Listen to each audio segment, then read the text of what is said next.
ये क्या ड्रामा है आपका?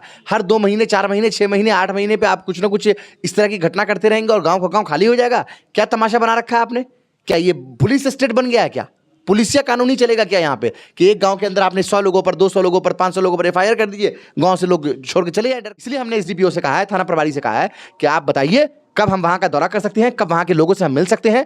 उन्होंने सुनिश्चित किया है कि जल्दी वो हमारे साथ जाएंगे और वहां पर जाकर लोगों से बातचीत करके इस पूरे मामले का जो है एक परमानेंट सॉल्यूशन निकलना चाहिए।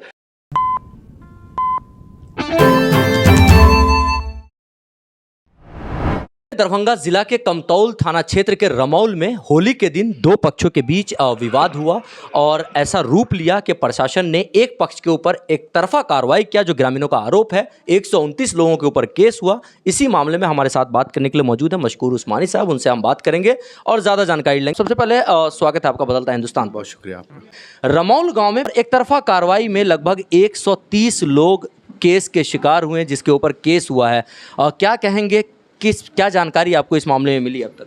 देखिए, आप लोगों के माध्यम से हम लोगों को काफ़ी फुटेज देखने को मिला और आपने भी एक अच्छी कवरेज वहाँ रमौल गांव में जाकर की। इसके लिए सबसे पहले तो मैं आपका शुक्रिया अदा करता हूँ कि आपने एक निष्पक्ष तौर पर एक निष्पक्ष पत्रकार के तौर पर वहाँ पर जाके आपने रिपोर्टिंग की है।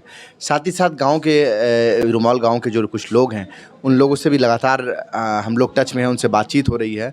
ये बहुत ही दुर्भाग्यपूर्ण है कि इस तरह से पुलिस की जो एक तरफा कार्रवाई की गई है।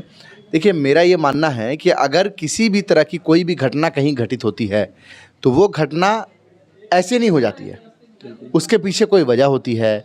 दो पक्ष होते हैं, उस पक्ष के बीच में वाद विवाद होता है तो कुछ गलती एक तरफ की ज़्यादा हो जाती है, एक तरफ की कम हो सकती है। यही हो सकता है, ये आम तौर पे है। तो मेरा ये कहना है कि एक तरफ की कार्रवाई क्यों की आपने, और वो भी 129 लोगों के ऊपर एफआईआर हुए हैं, 100 अज्ञात और 29 नामजद लोग हैं। तरफा कार्रवाई जो है वो दुर्भाग्यपूर्ण है और इसकी हम कठोर शब्दों में निंदा करते हैं। साथ ही हम पुलिस प्रशासन से लगातार बातचीत कर रहे हैं कि जिन लोगों का भी जो भी अज्ञात में नाम है और जो लोग नामजद हैं, जो लोग वहाँ मौके पर मौजूद नहीं थे, उन लोगों के नाम को हटाए जाएं। अगर किसी तरह से कोई भी लोग पुलिस की कार्रवाई के दौरान या उन्होंने शांति को भंग करने का काम किया या कोई भी ऐसा काम किया जो कानून के दायरे के खिलाफ है, तो निश्चित तौर पर उसको देखा जाएगा। लेकिन एक तरह से 129-130 लोगों पर एफआईआर करने का मतलब यह है कि आप पूरे गांव को दहशत में रखना चाहते हैं। वहां से महिलाओं का फोन आ रहा है हम लोगों को बार बार, वहां से पुरुषों का फोन आ रहा है। एफआईआर में कई महिलाएं भी नामजद हैं। ये रमज़ान का महीना है, ठीक है, और इस महीने के अंदर इस तरह से आप लोगों को परेशान करेंगे, ये कहीं से जायज़ नहीं है। और होली का पर्व था, सब लोगों को मेरी तरफ से होली की शुभकामनाएं। लेकिन रमौल गांव में लगातार मुझे लगता है कि भारतीय जनता पार्टी और उसके लोग सक्रिय तौर पर उस गांव के शांति को भंग करने की कोशिश कर रहे हैं और इसीलिए इस तरह की घटनाएं हो रही हैं। मैंने कहा एसडीपीओ से, एसडीओ से भी हमने ये कहा है कि आप लोग चलिए, बैठिए और हम लोग बैठकर इसका सॉल्यूशन निकालते हैं।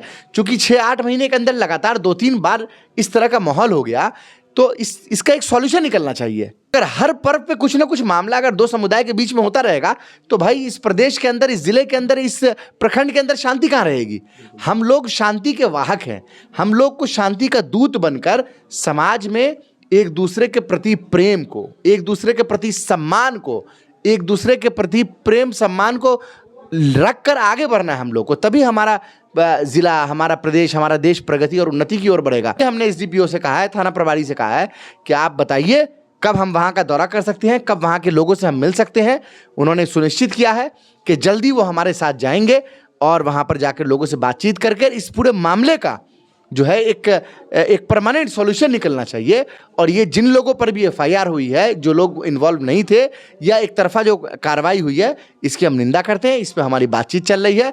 अगर ज़रूरत पड़ेगी तो हम राज्यपाल महोदय से भी मिलेंगे, ज़रूरत पड़ेगी तो मुख्यमंत्री से भी मिलेंगे इसके लिए। और लोग मर्द घर छोड़कर भाग चुके हैं, गांव छोड़कर भाग चुके हैं, कब तक ऐसी ही स्थिति बनी रहेगी? स्थिति सामान्य होने के लिए आप लोग क्या कदम उठाएं? देखिए, 1-2 दिन के अंदर हमने कहा है पुलिस के तमाम पदाधिकारियों से कि स्थिति को बिल्कुल नॉर्मल किया जाए और हम लोग वहाँ पर 1-2 दिन के अंदर वहाँ पर दौरा करेंगे और हमने कहा है कि इसका बैठ के एक परमानेंट सॉल्यूशन होना चाहिए कि बार बार पर्व त्यौहार तो आता ही रहेगा ना, तो इस तरह से काम नहीं चल सकता है। शांति को परमानेंट स्थापित कीजिए, किसी चीज़ को टालने से नहीं हो सकता है। अगर कोई समाज में किसी बात को लेकर अगर किसी के अंदर भी विवाद है, अगर एक घर के अंदर भी 2 भाइयों के अंदर अगर विवाद है, तो जब तक आप उस विवाद को सुनेंगे नहीं, उसको सुलझाएंगे नहीं, तो हो सकता है 10 दिन बाद फिर विवाद हो जाएगा। तो इसका परमानेंट सॉल्यूशन होना चाहिए।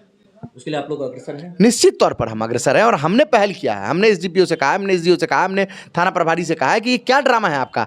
हर 2 महीने, 4 महीने, 6 महीने, 8 महीने पे आप कुछ ना कुछ इस तरह की घटना करते रहेंगे और गांव का गांव खाली हो जाएगा। क्या तमाशा बना रखा है आपने? क्या ये पुलिस स्टेट बन गया है क्या? पुलिसिया कानून नहीं चलेगा क्या यहाँ पे कि एक गांव के अंदर आपने 100 लोगों पर, 200 लोगों पर, 500 लोगों पर FIR कर दीजिए, गांव से लोग छोड़ के चले जाए डर के अंदर। मैं तमाम आवाम से कहना चाहता हूँ कि कोई ज़रूरत नहीं है डरने की, चाहे वो कोई भी लोग हों, चाहे वो हिंदू हों, चाहे वो मुसलमान हो, चाहे वो दलित हों, चाहे वो सिख हों, चाहे कोई भी लोग हों, डरने की ज़रूरत नहीं है। अगर पुलिस आपके ऊपर कोई इस तरह की कार्रवाई करती है जहां पर आप इन्वॉल्व नहीं थे, तो आपके साथ मशकूर उस्मानी आपकी से कंधे से कंधा लड़ाकर आपकी लड़ाई को मजबूती के साथ लड़ेगा और आपको न्याय दिलाने के लिए आखिरी दम तक, जब तक हमारी आखिरी सांस चल रही है, आपके लिए खड़े रहेंगे। अभी जो स्थिति है वहां पे पूरी तरीके से शांति बहाल है और सामान्य स्थिति है। प्रशासन गश्ती जरूर कर रही है, CCTV कैमरे से गांव की निगरानी भी की जा रही है। क्या है इस खबर पर आपकी प्रतिक्रिया हमें कमेंट बॉक्स में जरूर बताएं। फिलहाल के लिए बस इतना ही। तमाम अपडेटेड खबरों के लिए देखते रहें बदलता हिंदुस्तान।